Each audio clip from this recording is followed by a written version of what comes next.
Welcome to Bite at a Time Books Behind the Story, where we answer the questions you have about your favorite classic authors. What inspired your favorite author to write their novels? What was going on in the world at the time? Follow along with us as we tell you what was happening in the world while your favorite authors wrote your favorite classics. My name is Bree Carlile, and I love to read, and wanted to share my passion with listeners like you. If you want to know what's coming next and vote on upcoming books, sign up for our newsletter at biteatatimebooks.com. Be sure to follow my show on your favorite podcast platform so you get all the new episodes. You can find most of our links in the show notes, but also our website biteatatimebooks.com includes all of the links for our show, including to our Patreon to support the show and YouTube where we have special behind the narration of the episodes. We're part of the Bite at a Time Books Productions Network. If you'd also like to hear a book by the author, check out the Bite at a Time Books podcast wherever you listen to podcasts. Today we'll be talking about the middle years of Charles Dickens. In December 1845, Dickens took up the editorship of the London-based Daily News, a liberal paper through which Dickens hoped to advocate, in his own words, the principles of progress and improvement, of education and civil and religious liberty and equal legislation. Among the other contributors Dickens chose to write for the paper were the radical economist Thomas Hodgkin and the social reformer Douglas William Gerald, who frequently attacked the Corn Laws. Dickens lasted only 10 weeks on the job before resigning due to a combination of exhaustion and frustration with one of the paper's co-owners. A Francophile, Dickens often holidayed in France, and in a speech delivered in Paris in 1846 in French called The French, the First People in the Universe. During his visit to Paris, Dickens met the French literary Alexandre Dumas, Victor Hugo, Eugene Scribe, Théophile Gautier, François-René Chateaubriand, and Eugene Sue. In early 1849, Dickens started to write David Copperfield. It was published between 1849 and 1850. In Dickens's biography, Life of Charles Dickens, 1872, John Forster wrote of David Copperfield, underneath the fiction lay something of the author's life. It was Dickens's personal favorite among his own novels, as he wrote in the author's preface to the 1867 edition of the novel.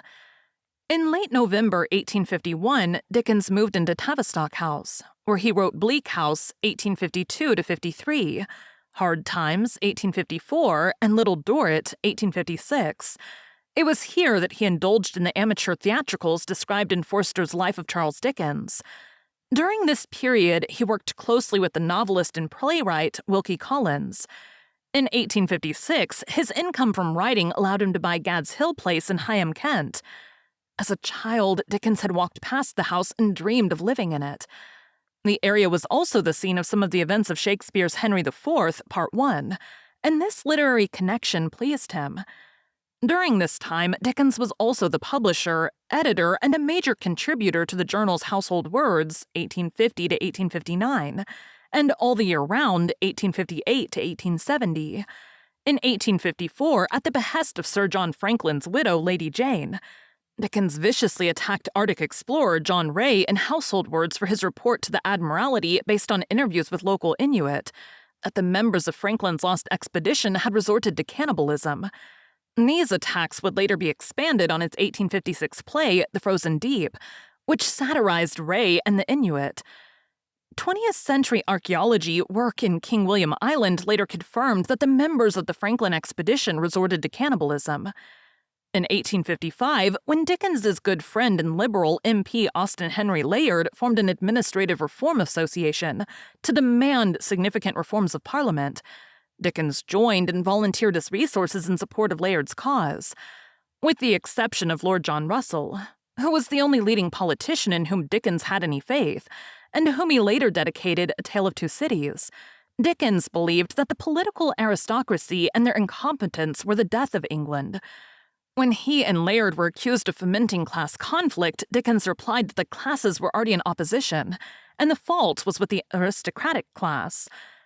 Dickens used his pulpit and Household Words to champion the Reform Association.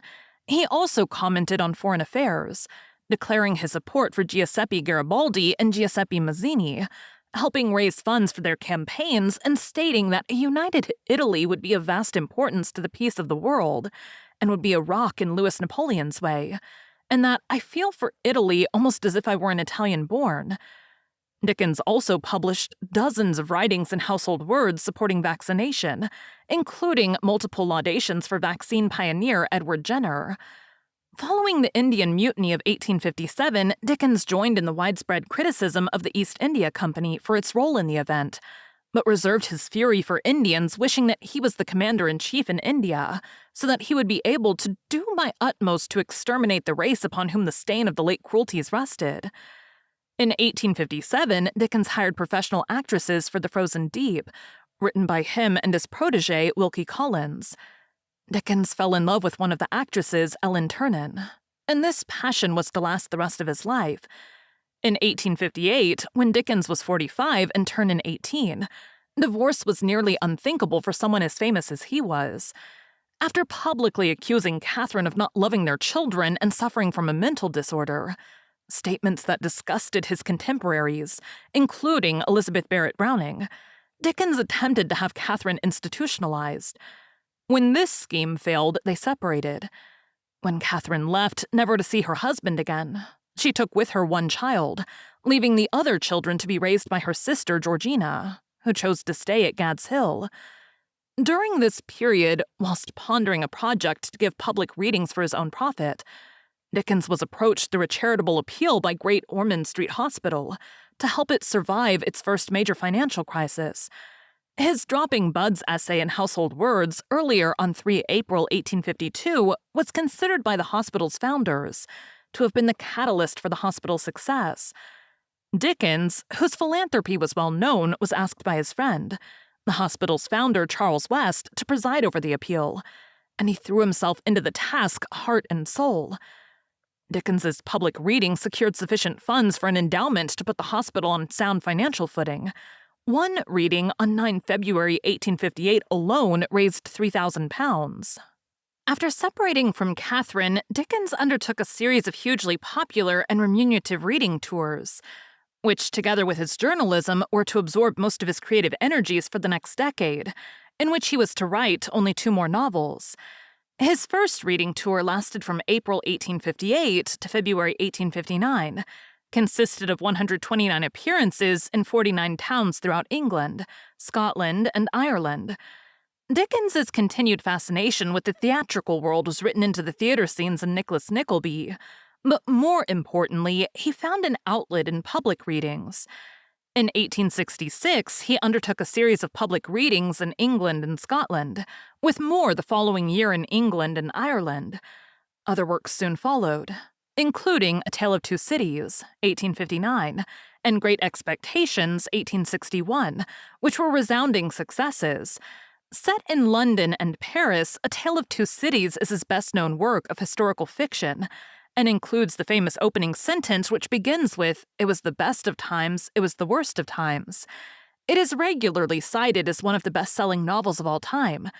Themes in Great Expectations include wealth and poverty, love and rejection, and the eventual triumph of good over evil. In early September 1860, in a field behind Gad's Hill, Dickens made a bonfire of most of his correspondence. Only those letters on business matters were spared. Since Ellen Ternan also destroyed all of his letters to her, the extent of the affair between the two remains speculative. In the 1930s, Thomas Wright recounted that Ternan had unburdened herself to a Canon Benham and gave currency to rumors they had been lovers. That the two had a son who died in infancy was alleged by Dickens's daughter, Kate Perugini, whom Gladys Story had interviewed before her death in 1929. Story published her account in Dickens and Daughter, but no contemporary evidence exists. On his death, Dickens settled an annuity on Ternan, which made her financially independent. Claire Tomalin's book, The Invisible Woman, argues that Ternan lived with Dickens secretly for the last 13 years of his life. The book was subsequently turned into a play, Little Nell by Simon Gray, and a 2013 film. During the same period, Dickens furthered his interest in the paranormal, becoming one of the early members of the Ghost Club.